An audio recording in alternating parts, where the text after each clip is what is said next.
গভীর রাত, তীব্র বৃষ্টি।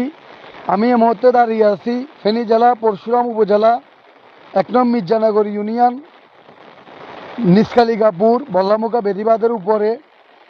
তো আজকে রাত ১১টার সময় ভারতের বিএসএফ এসকলেটর নিয়ে এসে আমাদের বল্লামুখা বেড়িবাঁধের পশ্চিম পাশে একটি খাল খনন করার চেষ্টা করছে। তো আসলে এই মুহূর্তে বিজিবি সতর্ক অবস্থানের কারণে বিএসএফ তাদের এসকেলেটর সরিয়ে নিতে বাধ্য হয়। পরবর্তীতে এখন এই মুহূর্তে এই তীব্র বৃষ্টির মাঝেও বাংলাদেশ সীমান্তে বিজিবি এলাকাবাসী সতর্ক অবস্থানে আছেন। আর ভারতের সীমান্তে ভারতের বিএসএফ অবস্থানে আছেন।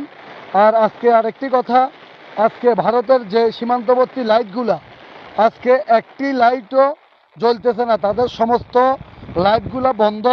এই লাইট বন্ধের কারণে আসলে আজকে বোঝা যাচ্ছে তাদের ষড়যন্ত্রটা খুবই গভীর। তো আমরা সকলে সতর্ক থাকবো।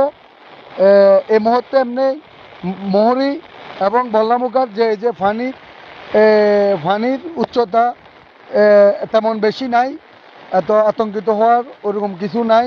আমরা সকলে সতর্ক থাকবো ইনশাল্লাহ। ঠিক আছে, আল্লাহ হাফেজ, সালামু আলাইকুম।